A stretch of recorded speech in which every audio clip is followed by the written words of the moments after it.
been in a meeting where someone says the chairperson has all the power, or if a motion is passed, it can't be amended? Well, guess what? Those are myths. And today, we are going to debunk some myths about parliamentary procedure together with our dearest instructor, Sir Archer C. Campoy. So, let's go! Myth number 1. The chairperson has absolute power. Some people think that the chairperson has all the power during meetings. But in an actual setup, they must also follow rules and can't make decisions alone. Because a meeting, following a parliamentary procedure, the group casts votes to decide and not just one person. Number 2. Meetings must follow exactly the Robert's Rules of Order. Reality is written. Not all meetings follow Robert's Rules of Order as standard guide in conducting meetings. Number 3. Once a motion passes, it can't be changed. A motion can be made to amend a proposed amendment. Question number 1, sir. Can modification of parliamentary procedures be possible in conducting a meeting or even in debates? Thank you for that question.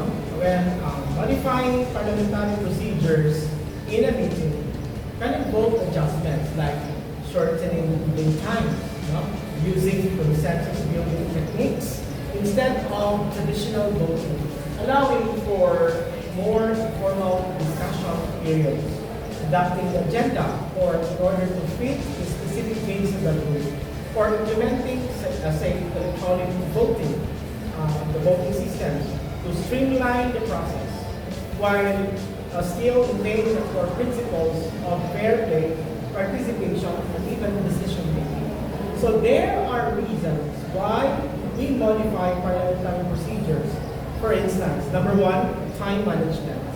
On stricter time limits on speeches, it is best to set specific time frames for each speaker to prevent lengthy debates. Number 2, clock control discussions. It means to allocate specific time blocks for different agenda items. Number 3, we have motions to close the debate. Now, to move the meeting forward, allow a member to propose a motion or to end the discussion on a particular topic.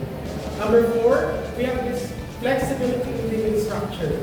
5, committee of the whole. So you allow for more informal discussions where everyone can participate freely. Number 6, round robin discussion. Now, each member gets a chance to speak once a topic before moving to the next.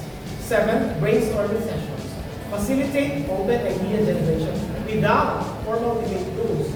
Number 8, we have voting mechanisms. For instance, electronic voting. This pertains to the utilization or the use of online platforms for voting, especially in large groups.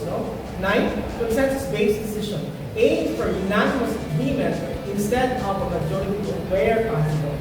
Then number 10, weighted voting. So all allocate different voting powers to members based on their expertise or role. 11, agenda management. 12, dynamic agenda. Allow for adding or reordering agenda items based on emerging issues. Number 13 is prioritization. So use the system to rank importance of agenda items. 14, the pre-circulated agenda. So share the agenda with attendees in advance in order to facilitate preparation. 15, important considerations when modifying parliamentary procedure, for instance, transparency. Inform participants of any changes to the procedures beforehand to ensure understanding. Fairness.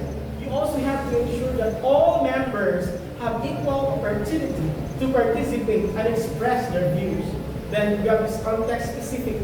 You have to tailor modifications to the specific needs of the group and meeting objectives. Please see me off. Now you also asked about modification of parliamentary procedure as applied to debates during the meeting proper. Well, modifying parliamentary procedures in the meeting debate can involve adjusting elements, like time limits for speaking, setting specific rules for Corong, utilizing consensus building techniques, allowing for more informal discussion periods or implementing a committee of the whole format in order to facilitate open dialogue depending on the group's needs, no? And desired level of formality. Now, you may ask what are the things that we should remember in modifying parliamentary procedures in a meeting. For instance, time limits and speeches, no? Speakers lists, open forum or round robin, committee and the whole, consensus building techniques, motion to the table, point of order, respectable debate, electronic voting. So these are the things that I would like you to keep in mind. The things to take note when modifying parliamentary procedures, again, group dynamics, meeting objectives, the chair's role, and many more. Any other questions? Question number 2. What are the valid grounds for initiating to amend a motion passed that has been already voted by the majority of the members present during the meeting? Okay, thank you for that question. Under the parliamentary rules, a valid ground to initiate an amendment to a motion that has already been passed is to file a motion to reconsider, which can be brought forward if there is a significant error in the original motion. New information has come to light, or if a substantial number of members believe the decision that was made without adequate consideration, provided the motion to reconsider is made by someone who voted on the prevailing side of the original vote. And there are significant points about amending the past motion. Here we go. First, motion to reconsider. This is a standard way to revisit a previously passed motion, and it typically requires a majority vote to be successful. Second is timing. A motion to reconsider must be made at the same time, at the same meeting where the original motion was passed, usually by someone who voted with the majority. Third, we have the valid reasons. If there was a clear error in the wording of the motion or a misunderstanding about its intent. Fifth, new information. If new information has come to light that significantly impacts the position. Six, significant opposition. So if a large number of members express strong disagreement with the past motion, even if they were not the majority at the time. Seven, other relevant motions. 8. Motion to rescind. This is a more drastic measure used to complete a null or previously adopted motion, often requiring a higher majority vote, and sometimes prior notice. So 9. Motion to amend. While technically not used to change a past motion, if a motion is still under consideration, then amendments can be proposed to modify its wording before the final vote. You may ask, what are the most important considerations to take note of? Number 1, check the governing rules. Always consult your organization's bylaws or established rules of procedure in order to verify the specific requirements for motions to reconsider or to rescind. Okay, so number 2, the chair's discretion. So the presiding officer has the authority to rule on whether a motion to reconsider is appropriate based on the circumstances. Any more? Question number 3. What qualifications are expected from the chairman to conduct a meeting? Okay, thank you for that. A chairperson is typically expected to have qualifications including strong leadership skills, excellent communication abilities, the capacity to facilitate productive discussions, a deep understanding of the organization's goals and objectives and operations, and the ability to build consensus among diverse viewpoints, and a commitment to ethical decision-making, often coupled with relevant industry experience and knowledge, for instance, leadership skills. The chairperson must have the ability to guide and influence the group toward achieving objectives, managing conflicts and others, 2. Communication skills.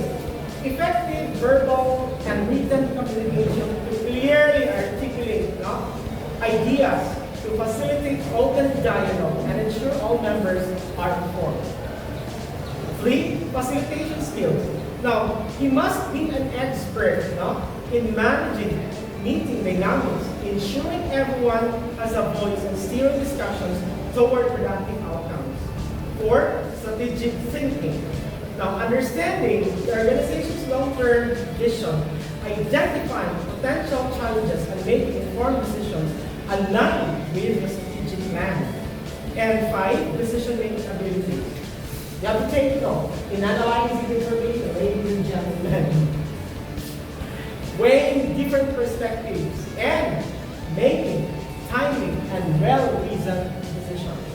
6, you have the relationship building, fostering collaboration among the board members, building trust and rapport with stakeholders, and creating a positive working environment. 7, integrity and ethics.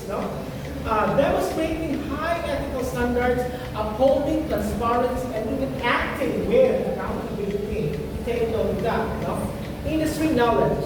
Okay. Possessing a deep understanding of the relevant industry, market trends, and regulatory landscape. Number 9, at times, it would also depend on the organization. And additional qualifications may include the following. Not only proven track record, as well as the leadership roles within the organization or similar industries. Then 11, formal education.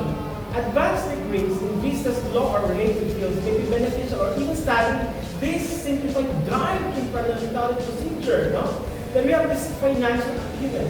So understanding financial statements and financial management practices may be of great help. Any more? So, sir, this is a personal question. Oh, sir, do not. Go ahead. Make your day. What was the most inspiring lesson that you could never forget in your journey that you can share with your students? Oh, thank you. Now, I firmly believe in the law of process under leadership, which does not develop in a day. Remember that now? Okay, it takes a lifetime. The leaders can develop and improve skills that distinguish them from their followers. So successful leaders are learners. And learning process is an ongoing result of self-discipline and perseverance. This is what I learned and discerned as a student leader in college, class mayor, governor of the council, editor-in-chief of the publication, chief squire of the Canadian Squire, 3-termer chairman of the Lecturers Guild, and president in various organizations to name a few. I'm telling the truth that when you are a leader, every meeting is an opportunity to learn. Relearn and master the rules in parliamentary procedure. So we should never stop learning, and the best teacher is our experience dealing with our followers. A leader should be gentle like a dog, but feel like an eagle. That is, now if you want to see and perceive good management. Of course, with the proper application and our usage of parliamentary rules in the conduct of meetings, only then you will have smooth and successful operations while following the constitution and bylaws of the organization, possessing leadership and communication skills, exemplifies that even the high and the mighty, mighty members of them would listen to you as a good leader of probity and integrity. Thank you. There you have it. We debunked the myths, and Sir Campoy clarified the information. So, if you want to watch more of these educational videos, turn on the notification bell as you subscribe to the channel.